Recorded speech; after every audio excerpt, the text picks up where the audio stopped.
radio for a really great future. We're talking real money.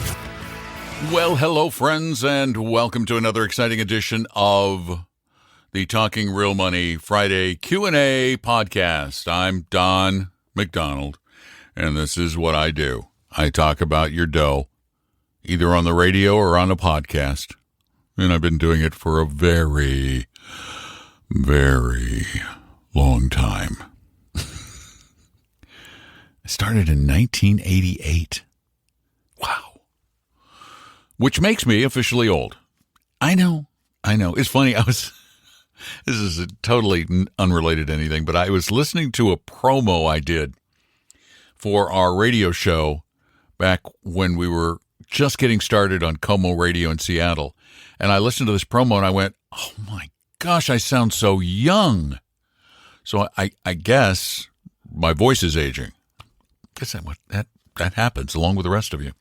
So anyway, today we get together, you, me, and you ask questions that you've sent in through the talkingrealmoney.com website using the contact form. You've recorded them, and that makes them sound so much better, particularly those of you who've got a good computer mic, which in this day and age is a lovely thing to have, particularly with all the video conferencing and all that we do. A good mic just makes so much difference. I'm not talking about this kind of good. This is right. You don't want to spend this kind of money. I do voice work, so I have to have really good stuff. But a good mic, a decent USB mic, and there are some really extraordinary ones out there, for under $200. So you might want to get one of those. And then you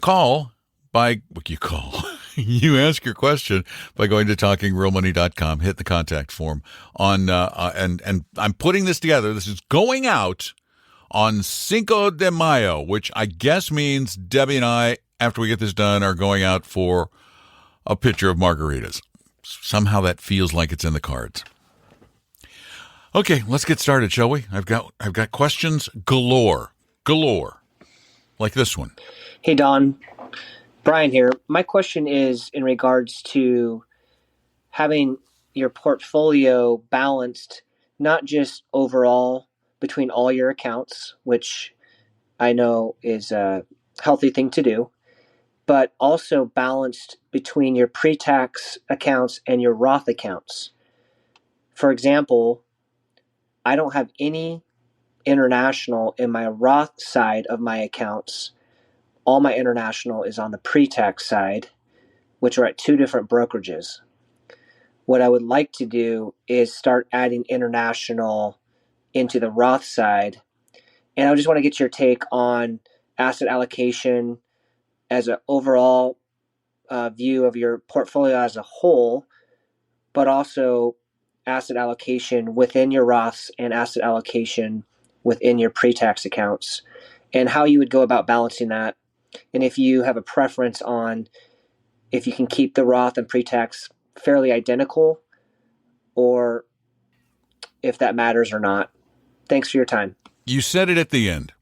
I don't really think it matters that much between the Roth and the regular IRA. Now, there is some difference between a Roth and a regular brokerage account.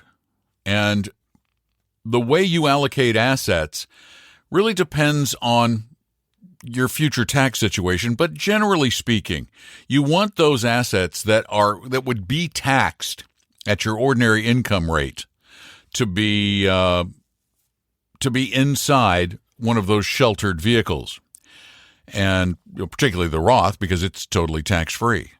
So in the account that's outside of a Roth or a regular IRA, that's where you want to put things that are going to have very few capital gains. Growth-oriented ETFs that just don't distribute much in the way of dividends.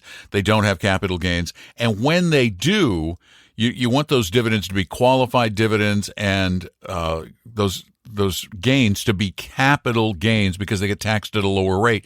On some money, they might not even get taxed at all, depending on what you're making in retirement. So you want the highly taxed stuff in the Roth, but you don't have to match them up, because remember, your portfolio consists of all of your accounts. That is your portfolio.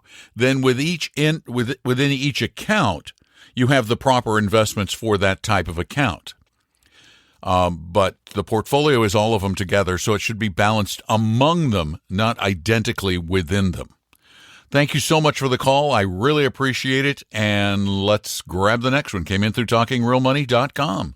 Appreciate your input on this. It's not a typical investing question, but thought maybe you could give some guidance. My siblings and I are looking to help our retired mother be able to move to a different location that would be better for her. So we would chip in financially and kind of help her to be able to afford that. The thought was that we would track, our each kind of family's contribution, and then later at some point, after her mom passes away, possibly return that money based on how much was provided. So I'm less concerned about the tracking and the return later, but from a standpoint of kind of inheritance, but more so like, how would I need to track this? Is it an investment? I don't want to kind of get in trouble for being misleading on like federal student aid forms, taxes, things like that. So maybe I'm overthinking this. We should just treat it like a gift and worry about inheritance later. But wondering if you can give any guidance on that. Thank you. I think the general idea is a good one. The keeping track. It's done in a variety of similar ways in a lot of families where there are inheritable assets and where the parent or parents wants some semblance of fairness. And I've seen it done, not in my family. We never had any money. But in my wife's, her father kept track of all the money that the kids needed over the years. And then he, in his will, had those amounts deducted from that child's third of the estate. So this could be done in similar fashion. For those of you, if you added 50,000, then you could work an agreement out. Your mother would have to also be a part of that, and the estate attorney you use, that whatever was pitched in could get paid back out of the estate. So if somebody put in 100,000 and it's $1 million estate, split 4 ways, $250,000 each, well, the other 3 would each sacrifice $33,000 to go to the kid who put the 100 in. I think it avoids hard feelings later on. Or at least, sometimes you can't avoid hard feelings, but you can reduce hard feelings. And as for taxes, do not worry about it. We're getting, there may be some gift tax things, but really unless you're in a multi-million-dollar realm, you're not going to have to worry about it because of the lifetime estate gift exemption.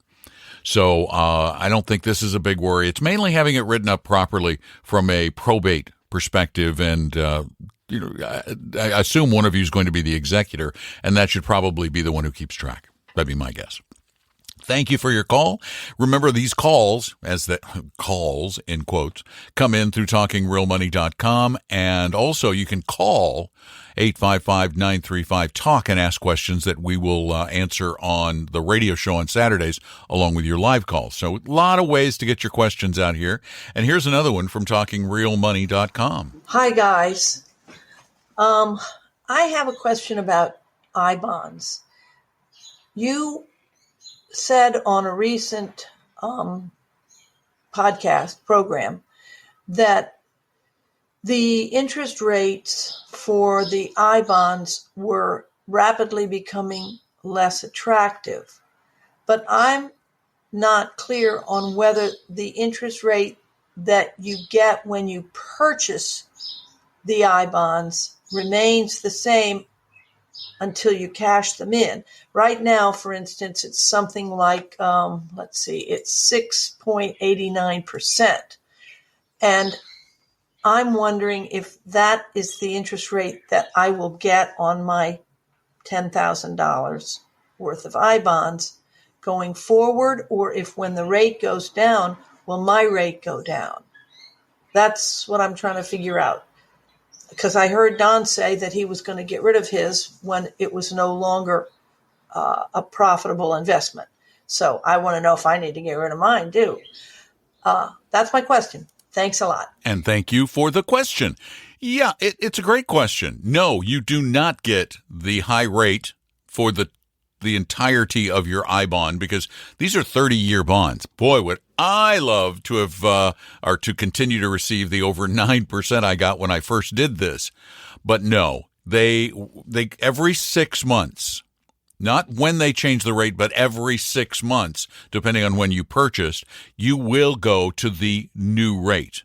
And as of just the last few days, the I bond rate for May went down to, I believe, 4.3%.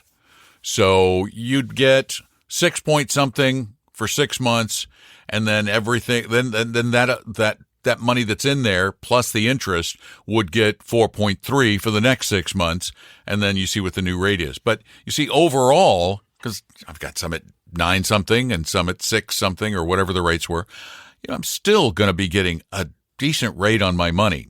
And you can take the money, you can't take it out for a year. You can take it out after a year and sacrifice the next 3 months of interest. So if for some reason rates got down to nothing, then the interest sacrificed would be, well, pretty much nothing. So I'm going to keep mine for a while. I know I've already gone a year, I think, on one of them. Definitely, I'm probably going to go 5 because the overall rate is still good and the safety is high. The main reason I have these, it's part of a really safe portfolio. And I buy things sometimes just because we talk about them on the show to see what it's like. So I create my own hodgepodgery. There will come a day in the not too distant future when I'm going to simplify the heck out of it because I don't want to deal with it. So thank you very much for the question. We do appreciate it. If you have a question, go to talkingrealmoney.com, hit the contact form, or call 855-935-8255. Next question. Tom and Don, my name is Matt, and I'm calling from Danvers, Massachusetts. I'm a relatively new listener to the show, but I'm hooked, and I found you guys from following Paul Merriman and his work. But I have a question about backdoor Roth IRAs. I'm 34 years old and a state employee here in Massachusetts, and I contribute 10.5% of my income to my pension. I can start to collect my pension as early as age 60, and it will grow until the maximum age of 67. I will be vested in my pension this June. I also have a brokerage account that has the Paul Merriman 4-Fund US combo in it, and my wife contributes to her 401k at work in a target date fund. I've decided it makes sense to have a Roth IRA as well. However, my wife and I are very close every year to the limit of not being able to contribute to a traditional Roth IRA and thus have to do a backdoor Roth IRA. I'd rather get the money to work as soon as possible and don't want to wait until the end of the year when we know what our income is. So my question is, should I or am I able to just do a backdoor Roth IRA to start every year and not worry about what our income is going to be that year? Can I do this? Is there a penalty for doing this? When I could have contributed to it regularly if I didn't, if my income limit was under the traditional Roth IRA limit. Thanks so much. Look forward to the answer. Thank you for all your work. Yeah, you probably would be smart to just start with the back door. What's the difference, really? You didn't mention if you have any regular IRAs. They're the only fly in the ointment. If you have a regular IRA, you have to take a pro rata amount of that and pay taxes on it. But if you don't have an IRA, regular one, then there's no difference between doing the back door and doing the regular Roth, so you might as well do it right away. And for those of you who don't know, a backdoor Roth is a strange loophole in the tax law that I am surprised still exists that allows someone who is ineligible to contribute to a Roth IRA because they make too much money to contribute to a Roth IRA. All you have to do is set up and fund a non-deductible IRA. So you don't get a tax deduction, but you don't with a Roth anyway. And then recharacterize that non-deductible IRA as a Roth, so from then on it grows tax-free. Once again, we have a federal law that makes no logical sense, but is, in this case, as it doesn't happen often, it's good for us. So I think just do the back door. Thanks for the question. And let's take our next one, shall we? We got a couple more, yeah. Hi, Don and Tom. Hey, this is Steve from Oregon. Hey, I have a question about a former employer's 401k. I keep it there. It's in Fidelity, and I keep it there because I think the ERISA protections might be worth it. I have a couple of rental properties, and I believe that potentially if there was a liability issue, that this could help protect that. Including my IRA, I always wonder if indeed Oregon protects an IRA with ERISA laws as 401ks are protected as well. But regardless, thanks for your answer, and I appreciate always listening to Talking Real Money. Have a great day. Your ending. Nicely done. Nicely done, sir. Very impressed. If you feel like you're in better shape in your 401k and it's a good 401k, we don't really have a beef with keeping it there. Sometimes we just suggest moving it because it simplifies things. Now, interesting you should bring up the question of protection from creditors, because nationally, ERISA protects employer plans, like 401ks, from creditors. And in some states, IRAs and Roth IRAs are not protected.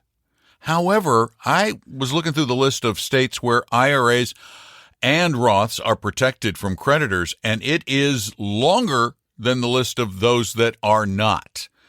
For example, Oregon protects IRAs and Roths from creditors. So, either way, 6 one way, half a dozen the other. But nice ending. Nice ending. All right, we have one more question for today's exciting podcast. And ladies and gentlemen, here it is. Hi, Don and Tom. This is Todd from Colorado. I recently found your podcast via Clark Howard's podcast, and so glad that I did. I appreciate everything that you two do. My wife and I are both 56, and we've got 3 teenagers, 19, 17, and 15. And my question revolves around the best way to use the money we save to pay for college. As background, our oldest is a freshman commuting to a local college. The second, a junior in high school, definitely plans to attend a state college, while the youngest isn't really sold on college at this time. We started saving for college when they were born, investing in target date mutual funds. You'll like the target date mutual funds. You probably won't like the individual funds, but we won't go there right now. But initially, we used the UTMA, Uniform Transfers to Minors Act accounts, and then we added 529s once we were kind of made aware of them. Each kid has a UTMA then because of this, and a 529. And for simplicity's sake, we'll say that each account has $30,000 in it. Which account should we tap first for each child? We're kind of conflicted. That we know the 529 must go towards qualified educational expenses, but we remain the owners and it grows tax-free. The UTMAs, on the other hand, can be spent on anything for the child, but at 21, they own the remaining money and they can spend it on anything. The UTMA money counts as student money and thus hurts worse on student aid applications, but I don't see it making much of a difference in the family's expected financial contribution. And lastly, a thought is the 529 money is fungible between kids and the parents' education needs. And also we could later convert up to $25,000 to a new Roth IRA or to a Roth IRA with the new law, while the UTMA isn't transferable at all. And so our current thoughts, use the 529 first for college. And if any remains in the UTMA, we use that for a first car for each kid before they turn 21. And that's the road we've started down with the first kid. Are we on the right track? Thanks, Penny, for your thoughts. Funny. I would have done it the other way. I would have started paying for college with the UTMA money, only because I think it's better to use that money for something you know is really good for them. And that education thing is really good for them. And when they get older, they may want to spend that money on something else when they're over 21. So, and you might want to check. In some states, it's 18, and they're more malleable when they're younger. So I don't know what your situation is. I would have spent the UTMA first. I would have left the 529 money because then the older kid could use it for grad school, or if they don't need it, then, as college prices rise or one of the other kids decides they want to go to a pricier school or something, then you can move it over there. But either way, it's really not that big a deal either way. And hey, your car idea has some merit. That's kind of a nice gift. My daughter didn't even know she had a UTMA that my wife set up for her until she was well into her 20s. And then it was like, that's my money? Oh, I can spend that however I want. So either way is going to be fine. Thank you so much for calling with your question, or not calling. What do we call it? Webbing? Interneting? Websiting? Recording? I don't know. Whatever it was, thanks for doing it. And thank you so much for being a part of the podcast. All of you, not just those of you who ask questions. We appreciate you being there. We really do want to help you anytime, anywhere. And remember, all kinds of great information is at talkingrealmoney.com. Just go there for tons of stuff. Articles, resources, questioning us, podcasts galore, like almost 1,200 of them. And tell your friends. And if you like what you hear, leave a review on Apple Podcasts. And remember, Saturdays are great days. If you want to talk with us live, have a conversation, back and forth, call us Saturdays between 3 and 5 p.m. Eastern Time at our number, 855-935-TALK, 855-935-8255. And we will talk to you on the radio, and then that becomes a podcast next week, so you can listen again. Take care of yourselves. Have a wonderful day, evening, weekend, week, month, year, life. I'm Don, and every once in a while I'm joined by Tom, and what do? We hang out talking real money. The guy was funny before. Funny.